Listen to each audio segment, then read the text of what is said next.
छोटी सी लघु कथा सुना रहा हूँ कि चाय में चाय, चाय में चाय। जी हाँ। तो एक नौकरी पेशा महिला थी, उसके 3 बच्चे थे। पति शांत होने के बाद अनुकंपा नियुक्ति हो गई थी। रविवार का दिन था। थक जाता है व्यक्ति, घर और परिवार के काम करते करते थक जाता है। देर रात तक सो रही थी। दादाजी का काम था कि सुबह जल्दी उठ जाना और बोलना, बहू चाय बन गई क्या। आज फिर उन्होंने वैसा ही कहा, बहू चाय बन गई क्या। बहू नहीं जागी क्योंकि वो व्यस्त थी, परेशान हो चुकी थी। आज वैसे भी संडे था।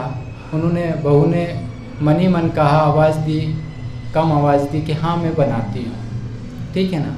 दादाजी घर से निकले। घर से निकलने के बाद उनका जो सुबह सुबह की मॉर्निंग वॉक रहती है, मॉर्निंग वॉक किया और फिर लगभग 10 साढ़े 10 बजे फिर आए और फिर आके बोला, बहू चाय बन गई क्या। अब बहू एकदम से जागी, क्या है छुट्टी के दिन भी आप हमें परेशान करते हैं और चाय चाय, क्या चाय से पेट भरता है क्या, इतने दिनों से क्या चाय नहीं पी क्या, मैं चाय नहीं देती हूँ क्या। इसके प्रकार वो उलझनों में रही और उसने सारा गुस्सा थोड़ा बहुत था वो दादाजी पर उंडेल दिया और चाय चूल्हे पर चढ़ाकर और फ्रेश होने के लिए, मुंह हाथ धोने के लिए चली गई। तब तक चाय पक रही थी तो दादाजी किचन में गए और चाय को छान के टेबल पर लाकर रख दी। चाय 2 कप थी, 2 कप ही बनाई थी क्योंकि वहाँ के बच्चे सो रहे थे। फिर जैसे ही बाथरूम से बाहर आई बहू तो देखा तो चूल्हे पे चाय नहीं। और ऐसा हो नहीं सकता कि दादाजी कभी चाय को छान कर पी लें। आज ऐसी क्या बात हुई कि चाय को छान कर दादाजी अपने हॉल में ले आए। फिर बोला, क्यों दादाजी चाय कहाँ है। तो कि मैंने चाय छान कर इधर टेबल पर ले आया हूँ, टेबल पर ले आया हूँ तो आप भी यहाँ आ जाओ।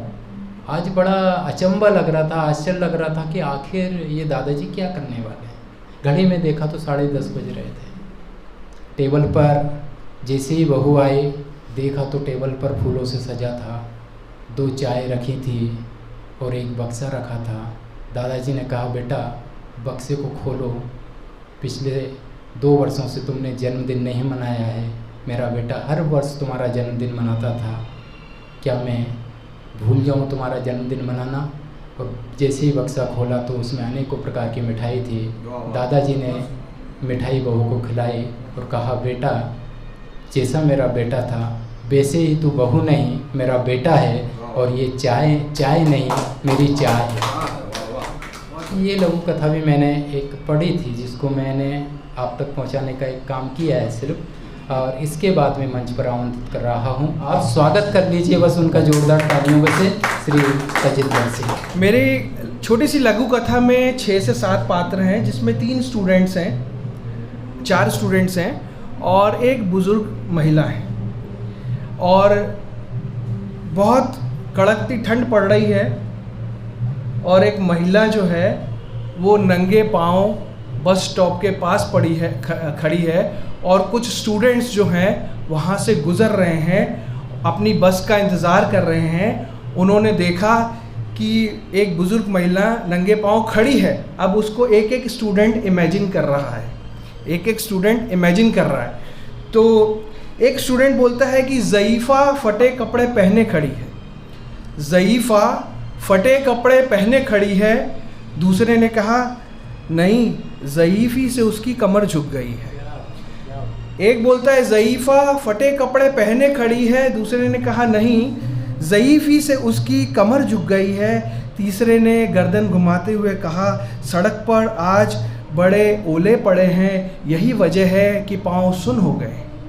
सड़क पर आज बड़े ओले पड़े हैं, यही वजह है कि पाँव सुन हो गए हैं। इतने में बस आती है, सभी स्टूडेंट वहाँ चले जाते हैं, पर चौथा साथी बस की सीढ़ियों पे नहीं चढ़ता। वो उस बुज़ुर्ग महिला के पास जाता है, पूछता है कि दादी तुमको कहाँ जाना है। वो महिला लड़खड़ाते हुए बोलती है कि मेरा पास में ही घर है, मुझे वहाँ तक जाना है, मैं पड़ोस के गांव से यहाँ आई हूँ, तो मुझे जाने में दिक्कत है। तो उसका हाथ पकड़ के वो स्टूडेंट घर ले जाता है। जब वो स्टूडेंट घर लेके जाता है तो महिला अपनी बच्चे को बुलाती है और उस बच्चे की, उस स्टूडेंट की बहुत बढ़ाई करती है कि वो कहती है कि देखो आज मैं जो टाइम से यहाँ पहुँची हूँ इसके पीछे स्टूडेंट का हाथ है, स्टूडेंट की मदद है जो मेरा हाथ पकड़ के मुझे यहाँ तक ले आया है। हालांकि स्कूल का टाइम हो रहा था पर इसने आज स्कूल के टाइम को नहीं देखा। उसने खूब सारी दुआएं दी और वो स्टूडेंट स्कूल जाता है, लेट होता है, टीचर उसका कारण पूछता है, कारण बताता है। उसके बाद टीचर उसको केवल ह्यूमैनिटी, मानवीय तत्व के कारण टीचर उसको शाबाशी देकर उसको वहाँ से रवाना करता है। कुछ सालों बाद जब वो स्टूडेंट जब पढ़ लिख के बड़ा एक अफसर बन जाता है तो उसे जब मोहल्ले से निकल रहा था उसको उस ज़ईफ़ा का घर उसको याद आता है, तो उस ज़ईफ़ा के घर जाता है तो ज़ईफ़ा नहीं रहती, ज़ईफ़ा जा चुकी होती हैं। तो वो जो लड़की, उनके घर में जो उनकी बेटी थी वो बड़ी हो चुकी थी, तो उनसे पूछता तो वो बताती अब तो वो है नहीं, बट वो बताता है कि मैं उनको एक बार छोड़ने आया था।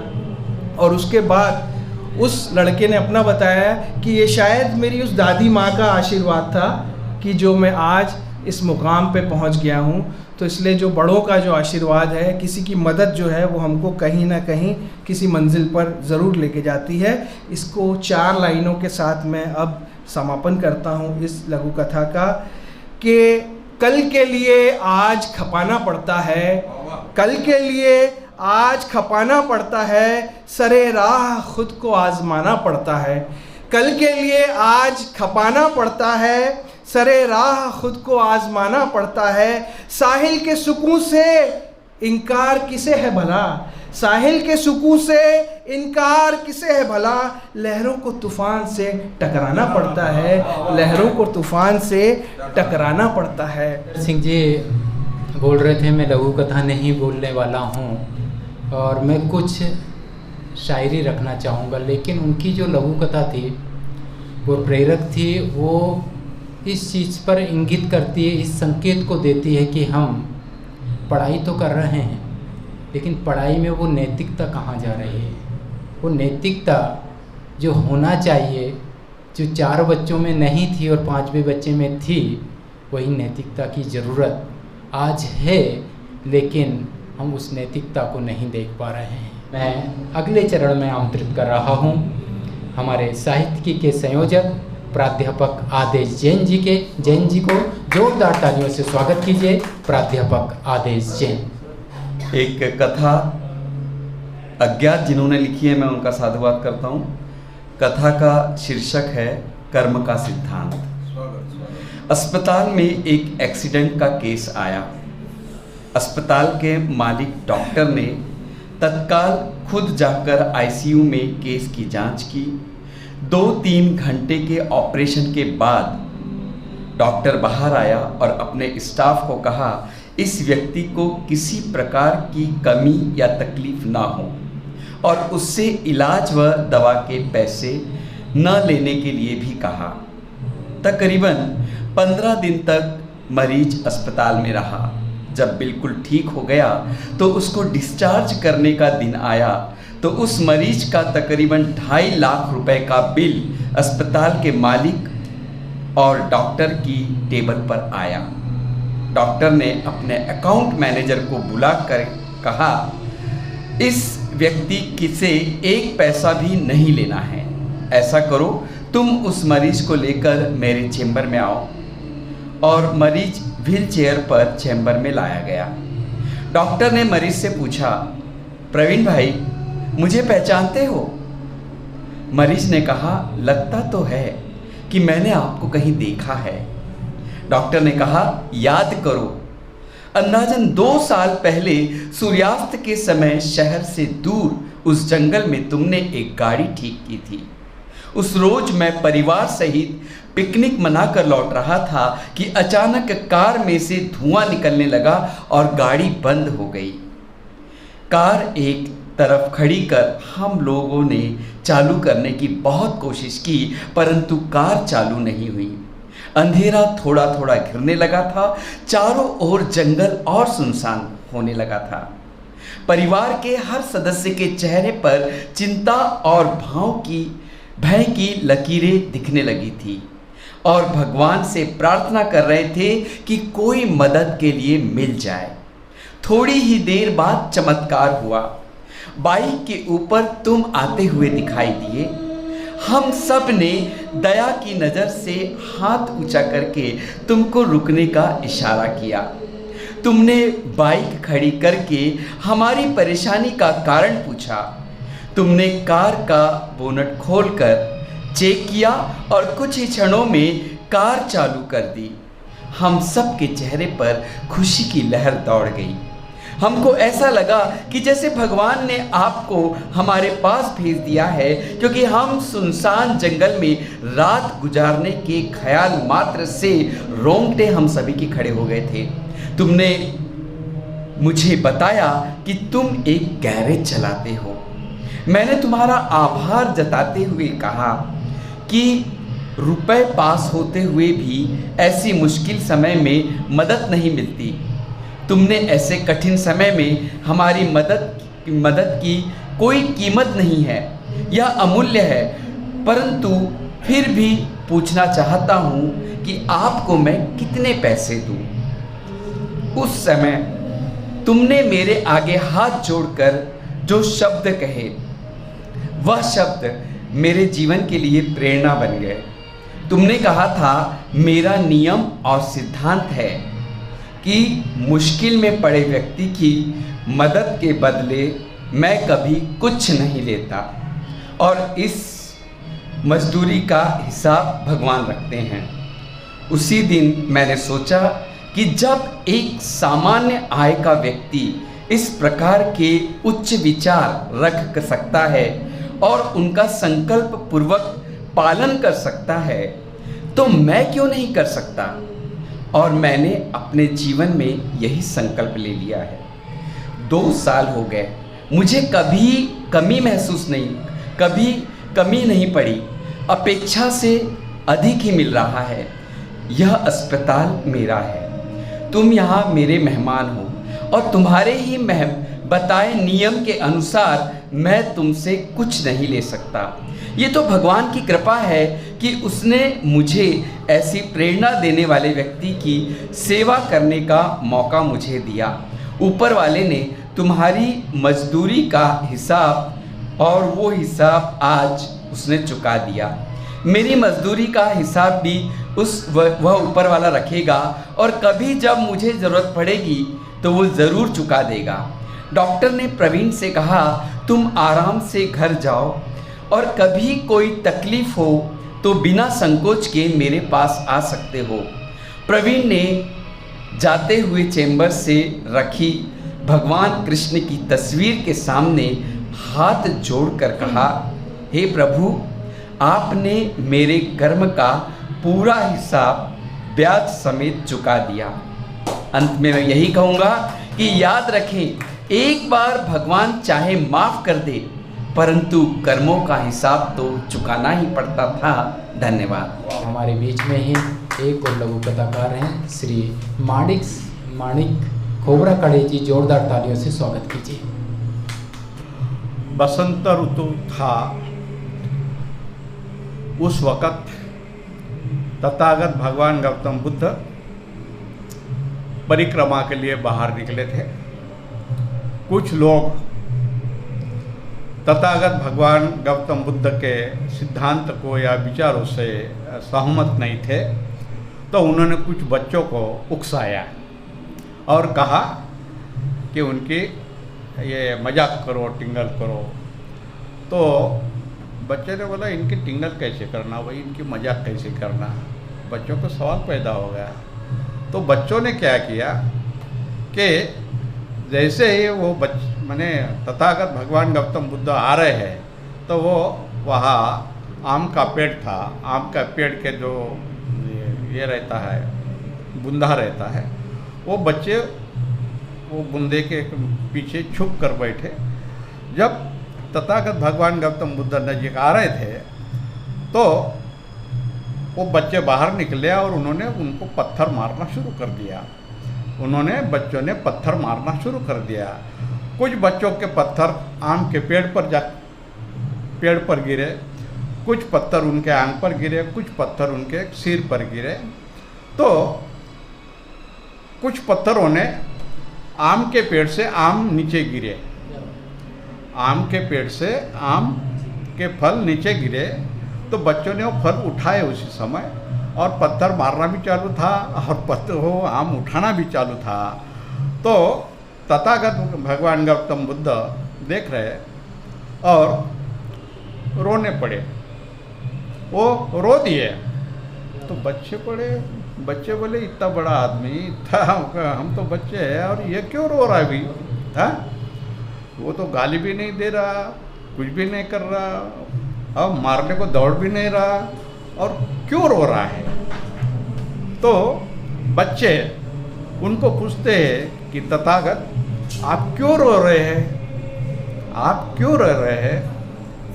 तो तथागत भगवान गौतम बुद्ध कहते हैं कि देखो भाई, आपने आम को पत्थर मारे तो आपको फल मिले, आपने मुझे पत्थर मारे तो मैं आपको कुछ नहीं दे सकता, और इसलिए मुझे रोना आ रहा है कि मैं आपको कुछ नहीं दे सकता। जोरदार ताली से स्वागत कीजिए श्रीमती विमलेश सूर्यवंशी जी। ये कथा मेरे दिमाग में घूम रही है, काफ़ी समय हो गया मैं लिखी थी इस कथा को।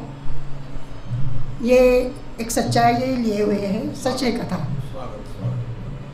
मेरी एक आदत थी कि सुबह के समय मैं मॉर्निंग वॉक के लिए जाती थी, और जिस रास्ते से मैं जाया करती थी वहाँ पर एक हनुमान जी का मंदिर था।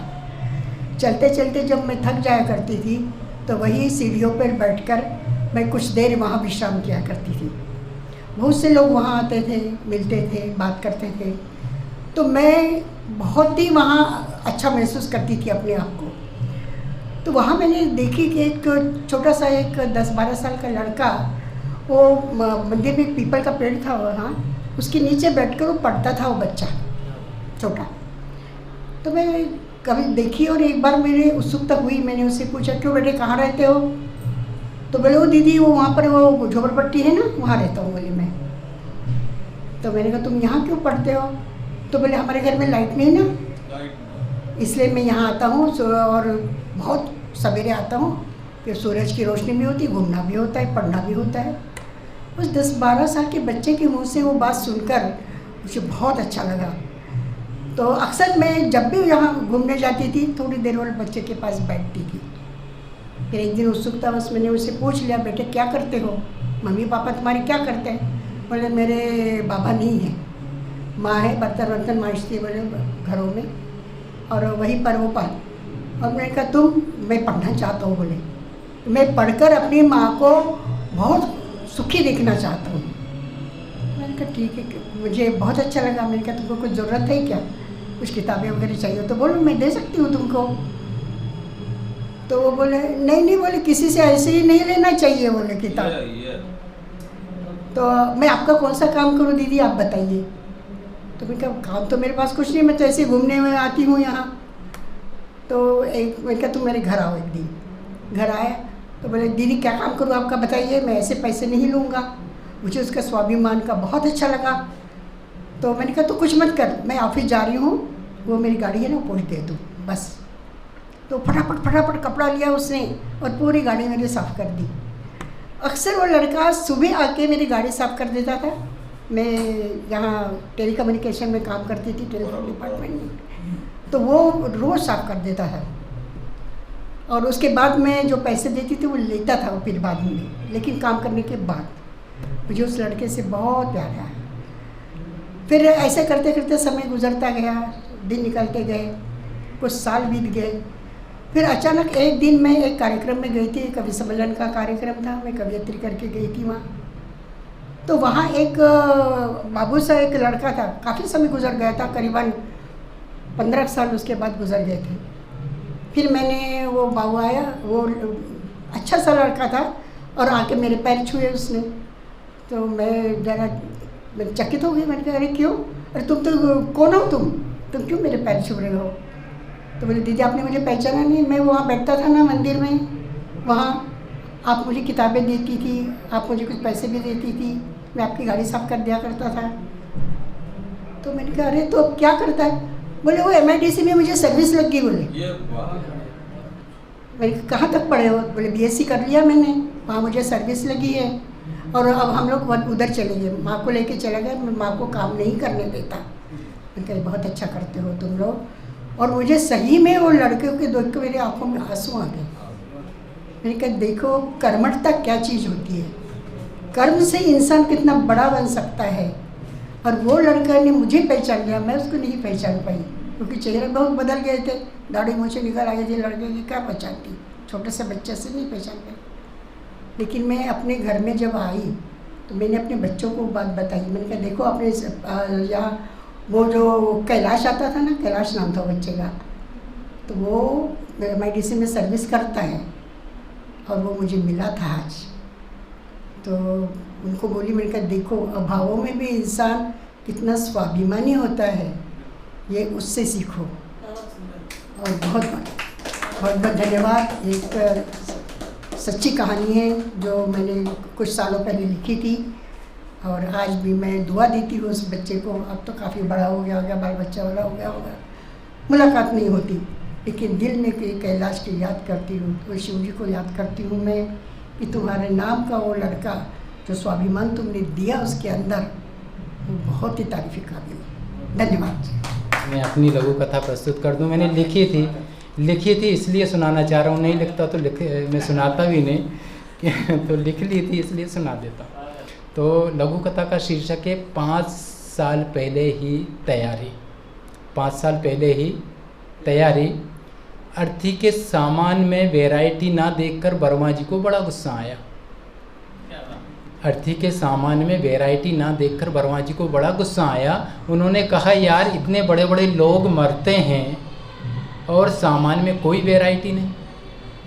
अरे नेताजी मरे हैं, नेताजी के लिए कम से कम उनका तो ख्याल कर लिया होता।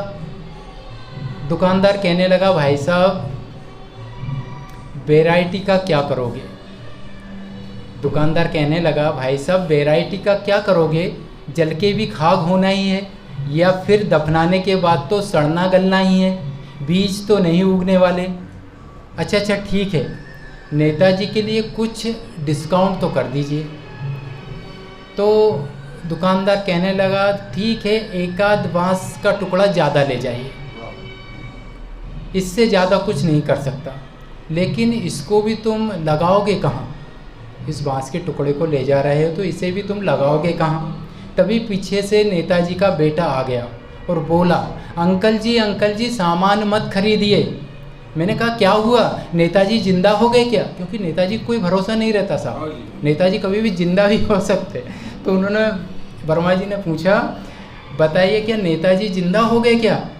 वो कहने लगा जिंदा नहीं हुए पापा ने 5 साल पहले ही अर्थी के सामान की तैयारी कर रखी थी, वो मिल गया है। मम्मी ने कहा है कि वर्मा जी से कह देना कि जो तैयार सामान है वो मिल चुका है। तो ये 5 साल के पहले की तैयारी का लघु कथा मैंने प्रस्तुत की और इसके उपरांत मैं मंच पर आमंत्रित कर रहा हूँ आज की कार्यक्रम की अध्यक्षता कर रहे माननीय श्री सबसे प्रमुख बात ये है कि उन्हें अभी हाल में ही कुछ दिन पहले पिछले सप्ताह में ही उन्हें यहाँ पर एक बड़ा कार्यक्रम हुआ था विक्रमशिला हिंदी विद्यापीठ भागलपुर से, वहाँ से उनको विद्या वाचस्पति सम्मान से सम्मानित किया गया है। मैं जोरदार तालियों से उनका स्वागत करता हूँ और बड़े ही सम्मान के साथ आमंत्रित कर रहा हूँ श्री विवेक असरानी जी को। छोटी सी लघु कथा आपके सामने पेश करता हूँ। अदालत। रामदयाल ने अपने बेटे रोहन को बहुत प्यार से पाला पोसा, अच्छी शिक्षा दी। आज रोहन एक नामी वकील था। रामदयाल आजकल ये महसूस कर रहे थे कि उसका बेटा उससे सही ढंग से बात नहीं करता। जब भी उससे वो कुछ कहना चाहते थे तो रोहन का जवाब होता था पिताजी मैं ज़रा व्यस्त हूँ, बाद में शाम को मिलते हैं। शाम को जब रोहन बात करना चाहता था तो कहते थे पिताजी मैं बहुत थक गया हूँ, क्यों ना कल बात की जाए। एक दिन रोहन अपने ऑफिस में बैठा कुछ नोट्स देख रहा था, तभी उनके पड़ोसी ओम प्रकाश जी वहाँ आए। उनको देख के रोहन चौंक गया और बोला, आइए आइए ओम प्रकाश जी, कहिए क्या क्या क्या बात है, बैठिए अभी। ओम प्रकाश जी बोले, बेटे मेरे एक मित्र हैं, उन्होंने आपके जो सलाह के पैसे हैं वो भर चुके हैं, बस उनको आपसे एक 10 मिनट की बातचीत करना है, थोड़ा उनको कोई केस पे डिस्कस करना है। तो रोहन ने कहा, ठीक है आप उनको ले आइए, तो भी मुझे थोड़ा सा बता दीजिए क्या प्रॉब्लम है। वो बोले, बेटा ऐसी बात है कि उनके बेटे को उन्होंने काफ़ी पढ़ाया लिखाया है, वो अब अपने योग्य काबिल हो गया है और उनको कुछ परेशानी है, लेकिन उनका बेटा सुन नहीं रहा। रोहन ने कहा, ऐसी कैसी बात है, आप उन्हें बुलाइए, मैं देखता हूँ ये केस। तभी जो शख्स अंदर आया उसको देख के रोहन की आंखें फटी रह गई। वो उसके खुद के पिताजी थे, जिन्होंने उसकी फीस भरी थी मिलने के लिए। ये देख रोहन की आंखें नम हो गई। उन्होंने बोला, पिताजी आप कैसे? वो बोले, बेटे तुम तो बिना पैसे लिए किसी से बात करते नहीं, मैं तुमसे कुछ सलाह मशवरा करना चाहता था, इसलिए तुम्हारी फ़ीस भर के आया हूँ। ये सुन के वो उनके कदमों में झुक गया और बोला, पिताजी मुझे शर्मिंदा ना करे, मैं समझ गया हूँ कि मेरे से गलती कहाँ हुई। तभी पिताजी की आंखों में आंसू बह निकले। उसने कहा, बेटे तूने कई लोगों के खिलाफ केस जीता होगा, देख आज जीवन की अदालत में मैंने तेरे खिलाफ केस जीता हूँ। तीनों की आंखें खुशी से आंसू बहने लगे और तीनों के चेहरे पे एक मुस्कान आ गई। दोस्तों इसी तरह होती है लघु कथाएँ, थोड़ा बढ़ती है, कुछ हमें सिखाती है, कुछ हम उनसे सीखते हैं। तो ये दौर चलता रहेगा। मैं यही उस दिन मैं एक अपने पुलिया से गुजर रहा था यहाँ से, तो मैंने कुछ अपनी साहित्य की किताबें ज़मीन पे पड़ी हुई देखी। तो मुझे एक बात नज़र आई कि वो किताबें कह रही थी, मत डाल मुझे ज़मीन की नीचाई पर, मत डाल मुझे ज़मीन की नीचाई पर, अगर इसे तू पढ़ ले तो मैं पहुंचाऊंगी तुम्हें आसमां की ऊंचाई पर। तो साहित्य ही हमें नई जीवन की दिशा देती है। और मैं फिर एक बार सबका शुक्रिया अदा करना चाहता हूं कि आपने मुझे ये मौका दिया। बहुत बहुत धन्यवाद। और मैं बुला रहा हूँ बड़े विनम्रता के साथ हमारी साहित्यिकी की सहस्वामी जी का श्रीमती हेमलता मिश्र मानवी जी को स्वागत कीजिए। गवई भाषा में, आंचलिक भाषा में मैंने एक लघु कथा लिखी थी, वो सुनाना चाहती हूँ। रम्मू के बप्पा और रम्मू के बप्पा सुन रहे हैं का? अरे हमने कहीं सुन रहे हैं। अरे भाई सुनाई नहीं पड़ रहा हो का तुम्हें? टेरत टेरत रम्मू की अम्मा कुठरिया के बाहर आए के वहाँ ओसारी में बैठ गई, परंतु रम्मू के बप्पा के कानों में जूं नहीं रहेंगी। अरे तने सुन तो ले ओ अरे जरा सुनो, वो रम्मू काल सवेरे से गए हैं नेताजी की रैली में। हुई रैली ना हुई, जी का जंजाल हुई गई, ना राती को चैन ना दिन की खबर। ना जाने कब जे चुनाव ख़त्म होंगे और बच्चन को थोड़ा आराम, थोड़ा चैन मिलेगा। भीड़ जुटावे के खातिर पैसा देकर लड़कन को ले जाते हैं कुक्कुर कहीं के नेताजी के आदमी, कुक्कुर कहीं के। रम्मू की अम्मा का बड़बड़ाना चल ही रहे थो। इतने में दरवाजे पर से एक ठो हाँक आई, रम्मू के बापू, ओ रम्मू के बापू तनी सुना तो भैया। अब की रम्मू के बापा को उठवई पड़ो। 4-5 दोस्त भाई हाथन माँ भंगिया की पोटकी और ठंडाई मसाला लिए ठाड़े थे। भीतर से रम्मू की अम्मा टेरत रह गई, अरे तनी सुनो तो, अरे तनी सुनो तो। बाकी भंगिया की पोटकी के आगे और कोनब की का बेसात। सारे नशेड़ी छिन माही लोग हो गए। मोहल्ला में कितना बच्चा लोग काल गए रहे रम्मू के साथ है। रम्मू की माई बोराई सी पूछत रही सबन से। एक कम 8 लड़का लोग गए रहे, सब आ गए हैं। हमारे रम्मू का नहीं आए अभी तक, अभी लौन नहीं आए हैं वे। रुआसी हो गई रम्मू की माई। सरपंच जी की बकरी के आगे कितना लोग खड़ा है, कौन सुनेगा हमारी बात। रम्मू की अम्मा एक ओर ठाड़ी ठाड़ी मुरझा गई, पीठ गोड़ दुखन लगे। सारी हिम्मत समेट कर पूछा, सरपंच जी काल सवेरे हमारे रम्मू बेटवा नेताजी की रैली में शहर गए रहे, सब लड़का लोग वापस आ गए हैं, बाकी हमार रम्मू अभी तक नहीं लौटे हैं। भिनसारे से हम उन्हें ढूंढ रहे हैं, बाकी संध्या हो गई, रम्मू नहीं लौटे अब लोग। बड़ी नाजाकत से नजर उठाए के पीए मेम साहिब बोली, अरे आ जावेंगे 2-4 दिन माँ। काल रैली माँ कुछ एक लड़का लोगन को सर्दी बुखार हो गवा रहा, सो उन्हें शहर के अस्पताल में रखा दिया है, ठीक ठाक होके आ जाई हैं।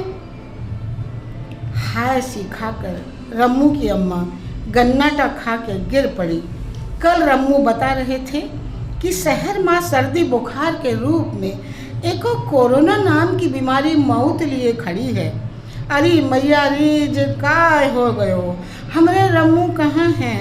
आप लोगन उन्हें कहाँ छोड़ आए हैं? अरे रम्मू के बप्पा, अरे छन्नू बिट्टू, तुम्हार भैया। धनिया की कातर पुकार पर नेताजी के आदमी ओहे हड़का रहे थे, धकिया रहे थे और धमका धमका कर उन्हें बाहर कई दिए रहे और रम्मू नहीं लौटे। सुरेंद्र हरडे जी को जोरदार तालियों से स्वागत कीजिए। बेटे को पढ़ाते हैं अच्छी तरह से और पैकेज के चक्कर में माता पिता को छोड़कर बेटा चला जाता है। उस माता पिता पर क्या बीतती होगी। और कुछ माता पिता ऐसे भी है, माँ को घर पे रहने के बाद भी मजबूरन वृद्धाश्रम में ले आते हैं। प्रस्तुत है मेरी लघुकथा घर का मेरे बेटे का बजट। एक बूढ़ी माँ अपने बेटे से बोली, बेटा मेरी चप्पल टूट गई है, कई दिनों से जोड़कर सिलाकर काम चला रही थी। हाँ बेटा, कहीं बाहर जाने के लिए अच्छी साड़ी भी नहीं, कहीं आना जाना हो तो लोग हंसते हैं, क्या पहन कर जाओ बेटा। बेटे ने अपनी माँ की बात टालकर कहा, माँ आपको तो मालूम है मकान बनवाने में कितना कर्जा चुकाने में कितनी मेरी किस्त जाती है, और महंगाई की तो पूछो मत माँ, वह तो आसमान छू रही है। माँ ने कुछ दिन इंतजार करो, अगले माह दिवाली है, दिवाली के पहले बोनस मिलेगा और घर का बजट देखकर नई साड़ी और चप्पल ले दूंगा। माँ बेचारी चुपचाप चली गई।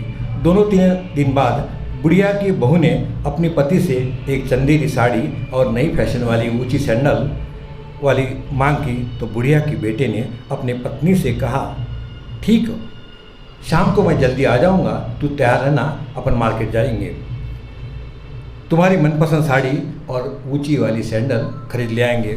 बुढ़िया ने बेटे की बहू की बातें सुनी और मनमनानी बुदबुदाने लगी, ये है मेरे बेटे का घर का बजट, ये है मेरे बेटे का घर का बजट। शुक्रिया।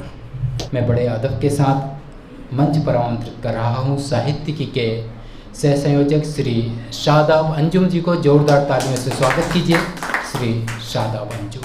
मैं एक कहानी सुनाता हूँ, शायद कि आप लोगों ने सुनी होगी, लघु कथा है, 2 सुनाता हूँ मैं।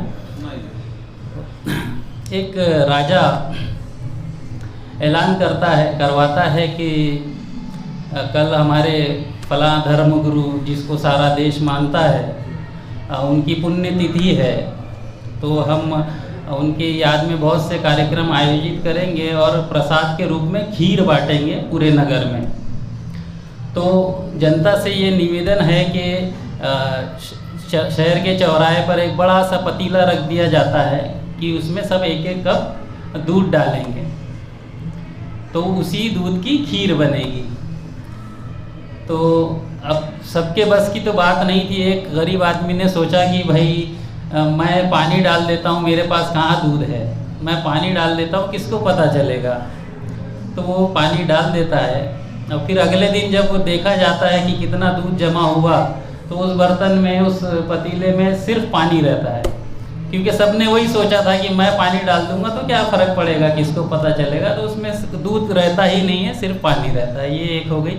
इसी तरह की एक दूसरी कथा कि एक बहुत मशहूर चित्रकार था, उसे एक बार सूझी कि वो अपनी चित्रकला चौराहे पर रख दे, ऐसे ही जैसे पतीला अभी रखा गया, तो चौराहे पर रख देता है और उस तस्वीर पर लिखता है कि इसमें जो जो गलतियां हैं आप उसको चिन्हित करें। तो वो वहाँ चारकोल रख देता है, कोयला जो भी चारकोल रख देता है। तो अगले दिन जब वो आकर देखता है तो वो चारकोल से भरी रहती है, पूरा काली हो जाती है वो तस्वीर, पूरी तस्वीर काली हो जाती है। तो वो लेकर चला जाता है, उसे साफ करता है और दूसरे दिन फिर रखता है, और दूसरे दिन चारकोल नहीं रखता, कलर ब्रश पेंट रखता है वहाँ पे, और लिख देता है कि जिसको जो जो गलती नज़र आई थी वो उसे ठीक कर दे।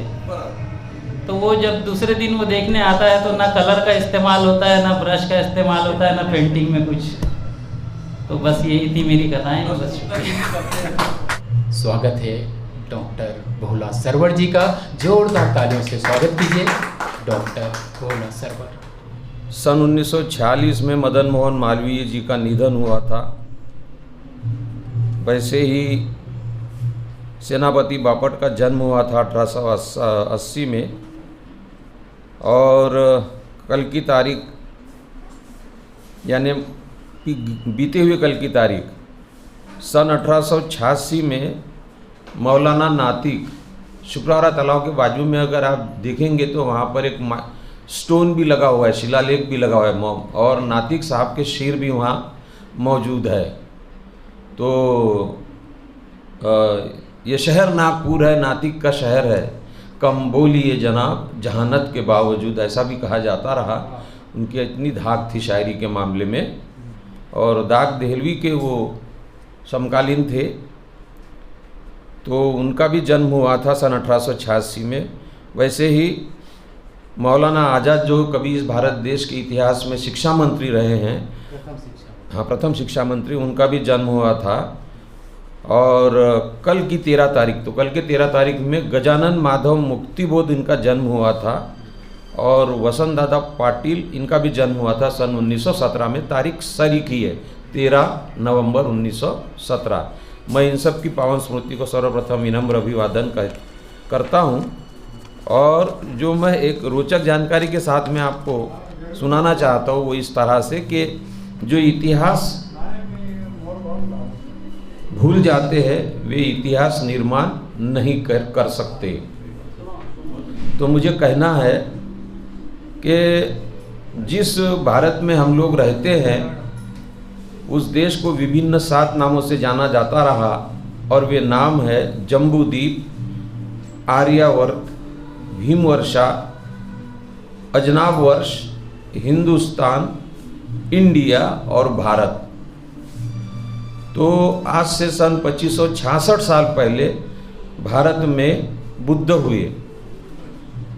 पहले चक्रवर्ती सम्राट अशोक राजा इस भारत देश के बौद्ध सम्राट थे जिनका दुनिया भर में डंका था।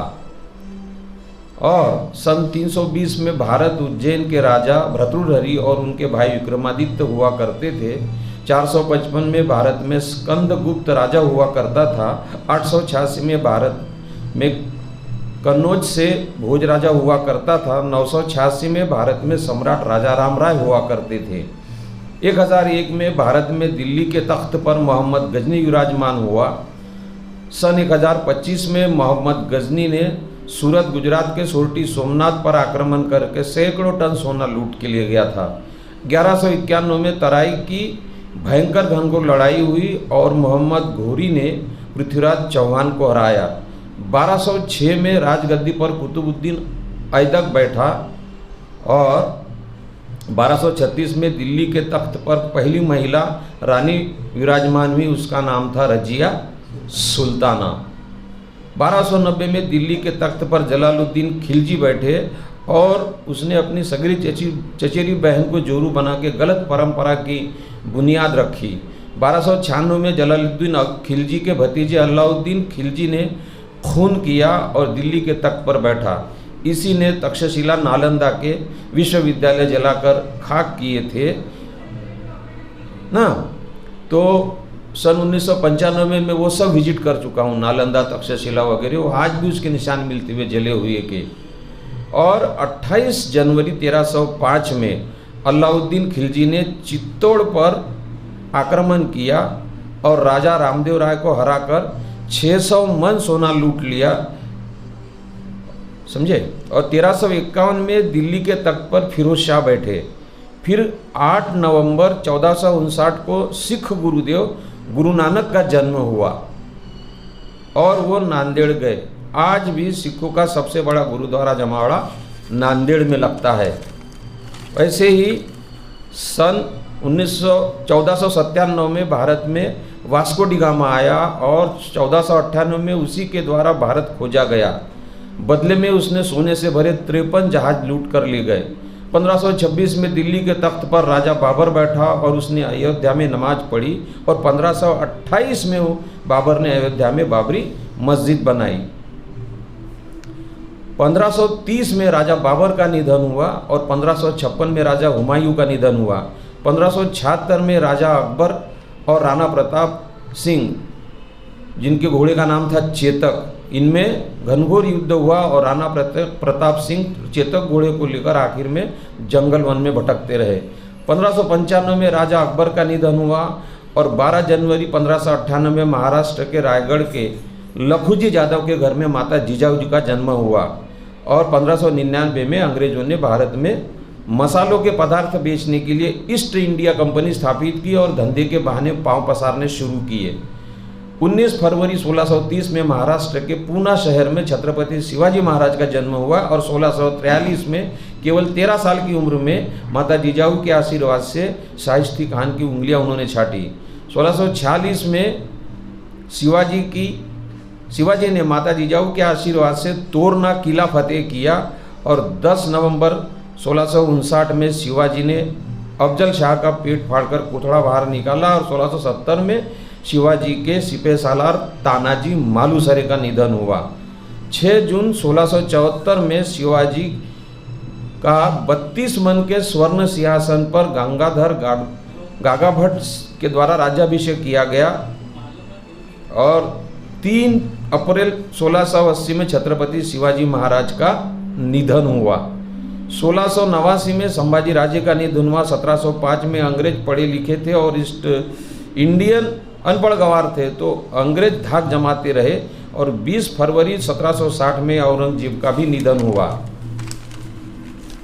फिर यूं हुआ कि सन 1700 से 1800 तक एक सदी भर अंग्रेजों की तूती बोलती रही और 1827 में पेशवा मराठों ने मिलकर अंग्रेजों के बढ़ते प्रभाव के खिलाफ बगावत की और 11 अप्रैल 1827 को महात्मा फुले का जन्म हुआ।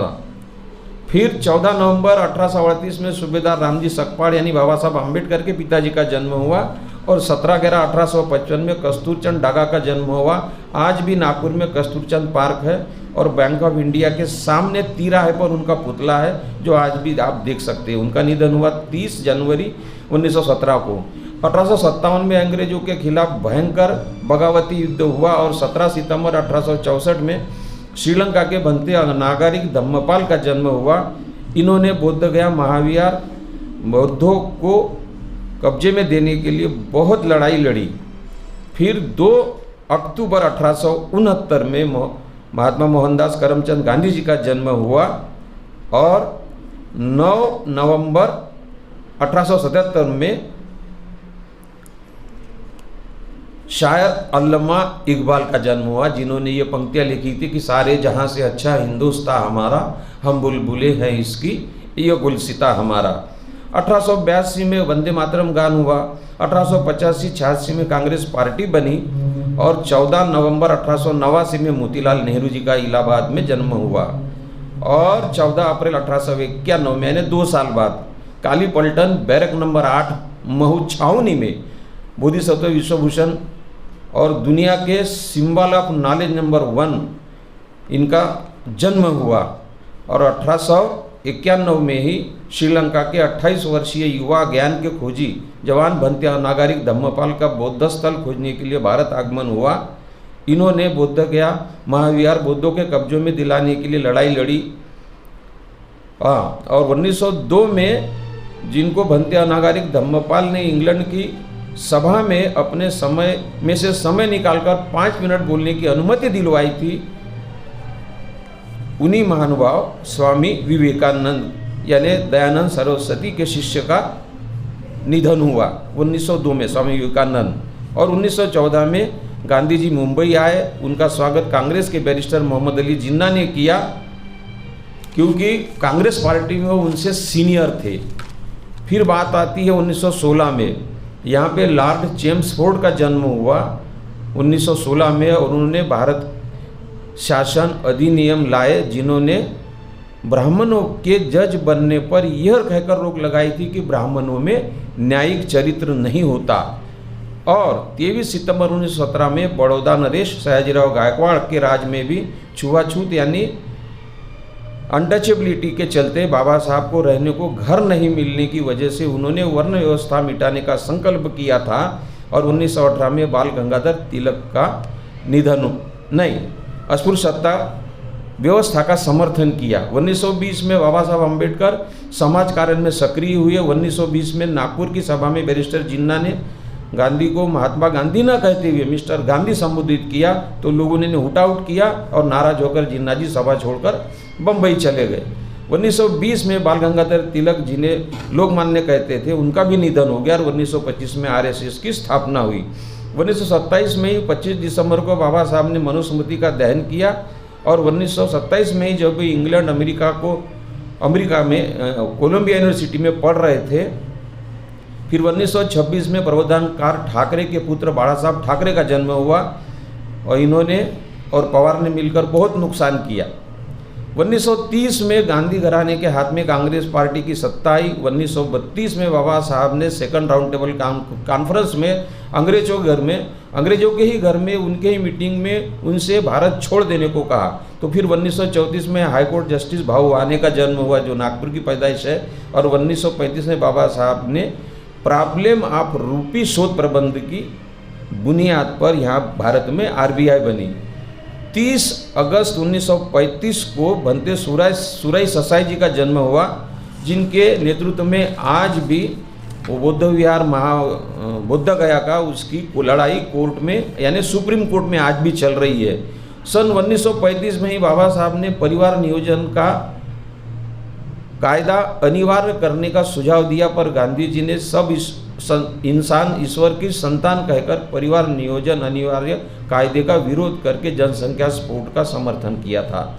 और सन 1935 में ही येवले में बाबा साहब ने ये प्रण संकल्प निश्चय किया था कि मैं हिंदू धर्म में पैदा तो हुआ हूँ लेकिन हिंदू धर्म में मरूंगा नहीं। फिर तारीख 7 सितंबर 1939 को भी एक घटना है और 1942 में ही मूवमेंट चली भारत छोड़ो की। फिर 12 नवंबर 1946 में मदन मोहन मालवीय जो इंग्लैंड में बाबा साहब के विरोध में अंग्रेजों के सामने भारत में छुआछूत नहीं है कह रहे थे, तब बाबा साहब ने उन्हें एक गिलास में पानी भरकर पीने को कहा। तब मालवीय जी इतनी हिम्मत नहीं जुटा पाए कि वो पानी पी सके और अंग्रेजों के समझ में सारी हकीकत आ गई। और फिर 14 अगस्त 1947 को भारत के 2 टुकड़े हुए, पाकिस्तान और जिन्ना को आज़ादी मिली और 15 अगस्त 1947 को भारत की सत्ता का ट्रांसफर ऑफ पावर हुआ जिसे फ्रीडम कह के प्रचारित किया गया, पर वास्तव में हम आज़ाद नहीं हुए थे और अंग्रेज भारत के पहले स्वतंत्र चुनाव तक यानी 1952 तक भारत में ही थे। वैसे आज भी हम कहाँ आज़ाद है। सन 1947 को संविधान समिति बनी। 30 जनवरी 1948 को गांधी जी की हत्या हुई और उसके बाद में 26 नवंबर 1949 को संविधान पारित हुआ। 26 जनवरी 1950 को संविधान लागू हुआ और इसी तरह से आगे बात इस तरह जाती है कि 17 मार्च 1950 को प्रख्यात प्रकांड विद्वान जिसने 1974 में धम्म दीक्षा ली थी उन फेमस आदमी जेमिनी कोडू जी का जन्म हुआ। और 7 सितंबर 1950 को माणिकराव खोब्रागड़े जी का जन्म जो हमारे बीच में मौजूद है और जो एक एग्रीकल्चर ऑफिसर करके इन्होंने अपनी सेवाएं एग्रीकल्चर डिपार्टमेंट को दी। मैं उनका भी अभिनंदन करता हूं। और उसके बाद में 18 सितंबर 1952 को इस नाचीज का जन्म हुआ जो आज के सामने आज बोल रहा है। और बात आके इस तरह भी जाती है कि 1952 में ही जो पहले चुनाव हुए उसमें कांग्रेस पार्टी भारी बहुमत से चुनकर आई और पंडित जवाहरलाल नेहरू जी को इस स्वतंत्र भारत का पहला प्रधानमंत्री बनाया गया।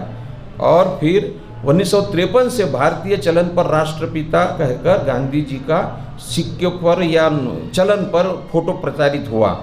फिर 6 दिसंबर 1956 को बाबा साहब का निधन भी हो गया। फिर 1962 में भारत चीन युद्ध हुआ और आपातकाल भी लगा और फिर 1964 को नेहरू जी का निधन हुआ, तारीख थी 27 मई, और 1965 में भारत पाक युद्ध भी हुआ। 1966 को तत्कालीन प्रधानमंत्री लाल बहादुर शास्त्री का भी निधन हुआ, और 1968 में बैंकों का राष्ट्रीयकरण हुआ। 1972 में पूरे भारत में ज़बरदस्त अकाल पड़ा। 1976 में शोले फिल्म रिलीज हुई जो बहुत चर्चित रही, आज भी उसके डायलॉग बच्चों की ज़ुबान पर है। और 22 मई 1977 को नागपुर के भंडार मोहल्ले में वो भी एक घटना है। और 1980 में जनसंघ को बीजेपी बनाया गया, और 30 अक्टूबर 1984 को इंदिरा गांधी को उसके ही सुरक्षा कर्मियों ने गोली मारकर हत्या कर दी, क्योंकि अमृतसर के स्वर्ण मंदिर में इंदिरा जी ने फौजी कार्रवाई करके भिंडरा वालों को मार गिराया था। और 1989 में तत्कालीन पीएम राजीव गांधी ने वयस्क मतदान की, जिसमें 18 और 21 साल पुरुष और महिलाओं का ऐसा निर्धारित किया। और 1991 में राजीव गांधी की पेरुम्बदूर मद्रास में लिट्टे के आतंकियों ने मानव बम से स्फोट हत्या की, और बाद में सोनिया गांधी वगैरह ने बहुत सोच विचार कर 2020-21 में कांग्रेस अध्यक्ष पद में रुचि नहीं दिखाई, और सन 22 में मल्लिकार्जुन खड़गे को कांग्रेस का अध्यक्ष बनाया गया है। अब बात आती है कि 1992 में 6 दिसंबर 1992 में हिंदुओं ने बाबरी मस्जिद गिराई, जो कि 1528 में बाबर ने बनाई थी। और सन 1993 में किल्लारी भूकंप हुआ। 1993 में दिल्ली में बम स्फोट हुए। 1999 में शरद पवार ने राष्ट्रवादी कांग्रेस बनाई है। और 2001 में गदर फिल्म रिलीज हुई, जो कि बहुत चर्चित रही, आज भी लोगों को वो फिल्म याद है। और 10 अप्रैल 2005 को सेकंड ईयर इंजीनियरिंग, और उसके बाद में 2006 में भारत की पहली महिला राष्ट्रपति बनी, जिनका नाम था प्रतिभाताई पाटिल। और 2007 में बाला साहब ठाकरे के भतीजे राज ठाकरे ने उद्धव ठाकरे से अलग होकर महाराष्ट्र नवनिर्माण सेना ने मनसे बनाई। और 14 अप्रैल 2008 को और 2012 में बाला साहब ठाकरे और विलासराव देशमुख का भी निधन हो गया। 2014 में भारत से 1947 में 2013 तक सिर्फ कांग्रेस के घरानेशाही का राज चल रहा था, और जनता बोर हो चुकी थी, और जनता को बदलाव चाहिए था। तो मैंने भी गोंदिया भंडारा निर्वाचन क्षेत्र में खासदार नाना पटोले का बीजेपी की तरफ से प्रचार किया था। और 8 नवंबर 2016 को मोदी ने नोटबंदी का पहला झटका दिया। फिर 2019 में भी लोगों ने बोलो या ईएम ने बोलो, मोदी के राजकाल को रिपीट किया। और 2020-21 में कोरोना वायरस का लॉकडाउन चला। फिर 6 फरवरी यानी, और फिर आता है 6 जून 2022 में महाराष्ट्र की राजनीति में धोखेबाज एकनाथ शिंदे बने, और पवार के आशीर्वाद से उनके राज में समझ लो कि ये चल रहा है जो कुछ भी है। और हम देख ही रहे कि इसके क्या क्या परिणाम भुगतना पड़ रहा है हमको। तो ये सब मैंने आपको इसलिए सुनाया ताकि एक बार 5 मिनट के अंदर आपके नज़र से ये इतिहास पूरा गुजर जाए। और ये सुनकर आप अगर बोर हो गए होंगे तो कौन बनेगा करोड़पति के सीरियल में अमिताभ बच्चन पहले तो कहते कि केबीसी खेलो और पैसा जीतो, और पैसा अगर आपने जीत लिए है तो उससे पैसा से सोना खरीदी करो, और फिर अगर अड़चन में आ गए तो मुथूट फाइनेंस से कर्जा ले लो, और कर्जा अगर चुका नहीं सकते तो फिर नवरत्न तेल लगाकर अपने सर की मालिश करते रहो।